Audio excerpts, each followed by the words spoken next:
কোরআন পড়ুন সহজ পদ্ধতিতে। আজকের এই ভিডিওতে আমরা হারাকাত শিখব, অর্থাৎ কোরআন মাজিদের সর্বপ্রথম ধাপ হচ্ছে হারাকাত। যদি আপনি হারাকাতটা ভালো করে বুঝতে পারেন তাহলে কিন্তু আপনার কোরআন মাজিদ পড়া শুদ্ধ হবে। অর্থাৎ হারাকাতের উচ্চারণ যদি আপনি শুদ্ধ করে পড়তে পারেন মাখরাজ অনুযায়ী, তাহলে আপনার কোরআন মাজিদ পড়া শুদ্ধ হবে। আর হারাকাতের উচ্চারণ শুদ্ধ না হলে জিন্দেগি তো আপনার কোরআন মাজিদ পড়া শুদ্ধ হবে না। তো আজকের এই ভিডিওতে আমি বিস্তারিত আলোচনা করব। এখানে লেখা আছে দেখুন, হারকাতের কবিতা হচ্ছে, যেমন এটা হলো জবর, এটা হলো জের, এটাকে পেশ বলা হয়। তো এই জবর এবং জের এবং পেশকেই মূলত হারকাত বলা হয়। তাহলে আমরা বলতে পারি যে এক জবর এক জের এক পেশকে হারকাত বলে। আবার বলেন, কি বলছি? এক জবর এক জের এক পেশকে হারকাত বলে।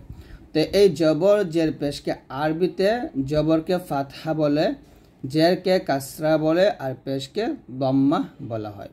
তো এটা আপনি মনে রাখবেন, আরবিতে জবরকে ফাতহা, জেরকে কাসরা এবং পেশকে দম্মা বলা হয়। এখানে আরেকটা বিষয় মনে রাখবেন, সেটা হচ্ছে যদি এই যে এখানে দেখুন ছোটকে লেখা আছে, আলিফের উপর জবর থাকলে, আলিফের নিচে জের থাকলে, আলিফের উপর পেশ থাকলে সে আলিফকে হামজা বলা হবে। তারপরে এটাকে আমরা মূলত খাড়া জবর বলি, আমাদের ভাষায় খাড়া জবর খারাজের উল্টা পেশ বলে থাকি, কিন্তু আরবিতে এটাকে বলে খাড়া ফাতহা বা খাড়া কাসরা অথবা খাড়া দম্মা বলে, অথবা আপনি অন্য কথা বলতে পারেন। এখানে লেখা আছে দেখুন যে আলিফ সগীর, অর্থাৎ এটাকে আপনি আলিফ সগীর বলতে পারেন, আর খাড়া জেরকে ইয়া সগীর বলতে পারেন, আর উল্টা পেশকে ওয়াও সগীরা বলতে পারেন। আলিফ সগীরা মানে হলো ছোট আলিফ, ইয়া সগীরা মানে হচ্ছে ছোট ইয়া, আর ওয়াও সগীর মানে ছোট ওয়াও, মানে ছোট ওয়াও আর কি। তাহলে খাড়া জবরকে ছোট আলিফ বলা হয়, খাড়া জেরকে ছোট ইয়া বলা হয়, আর উল্টা পেশকে ছোট ওয়াও বলা হয়। এটা আপনি মনে রাখতে পারেন। তারপরে হচ্ছে এই যে দুই জবর দুই জের দুই পেশকে তানভিন বলা হয়, অর্থাৎ দুই জবরকে ফাতহাতাইন বলে, দুই জেরকে বলা হয় কাসরা তাইন, আর দুই পেশকে দম্মা তাইন বলে। এটা আপনি মনে রাখবেন।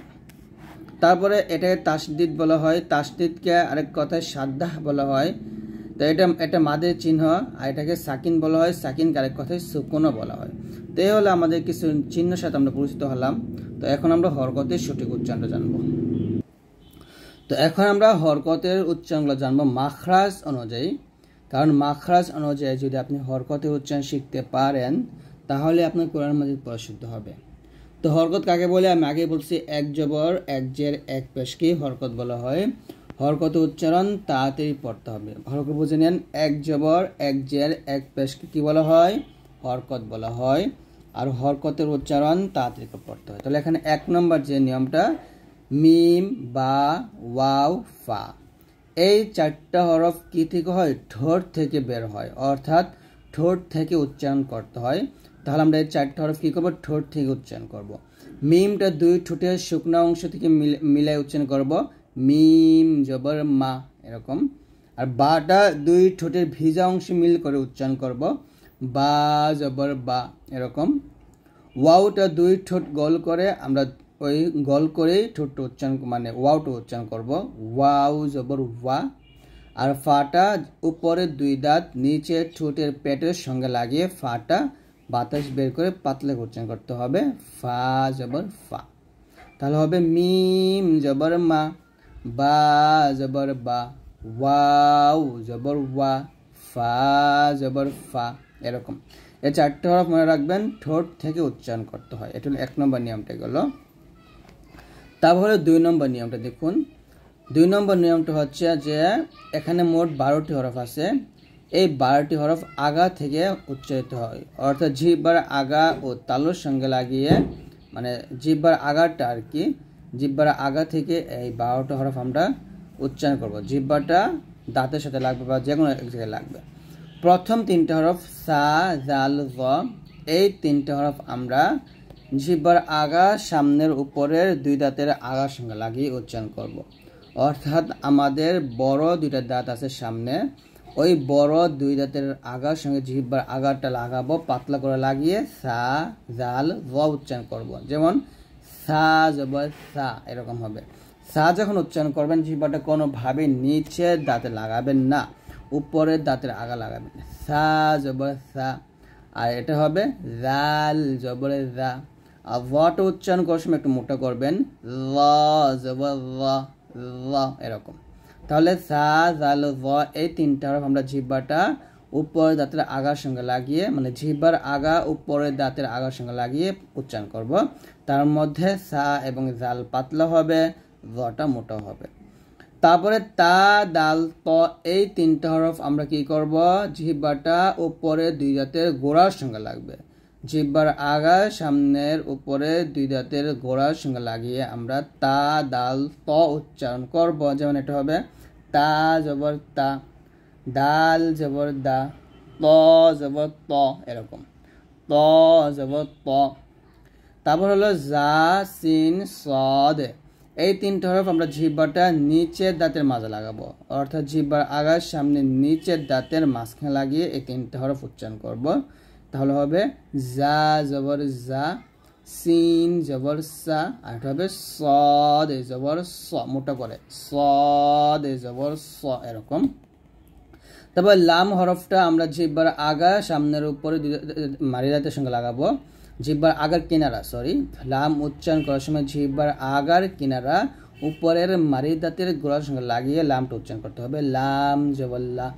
আর নুন জিহ্বার আগা তার বরাবর উপরের তালুর সঙ্গে লাগবে, নুন জবন্না।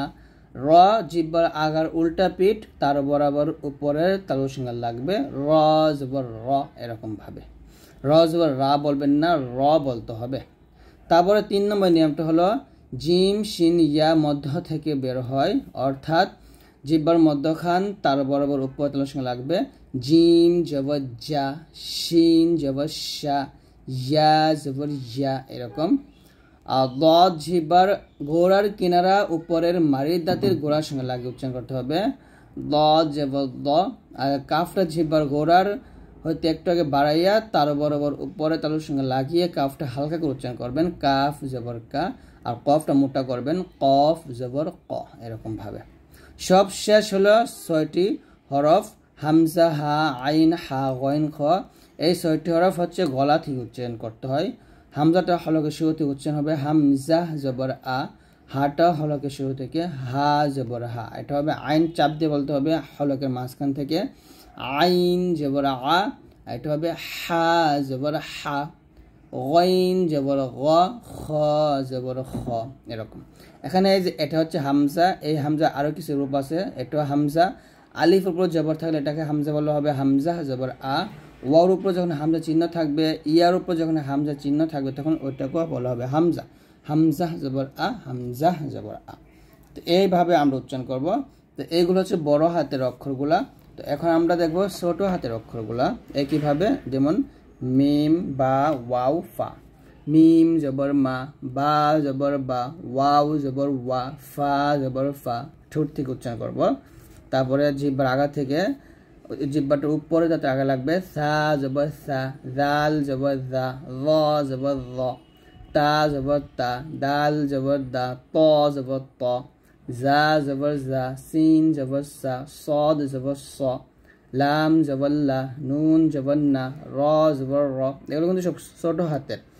তারপরে জিম জবর জা, শিন জবর শা, ইয়া জবর ইয়া, ضاد জবর দ, কাফ জবর কা, কফ জবর ক, হামজা জবর আ, হা জবর হা, আইন জবর আ, হা জবর হা, গইন জবর গ, খ জবর খ।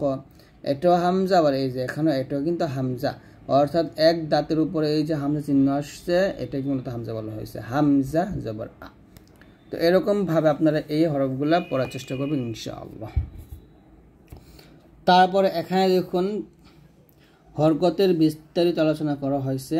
তার মধ্যে এখানে খ, গইন, কফ, সদ, দদ, ত, জ এই 8টা হরফ নিয়ে বিশেষভাবে এখানে আলোচনা করা হয়েছে। তো এটা আমরা আগামীকাল ক্লাস আপনাদেরকে শিখিয়ে দিব। আল্লাহ।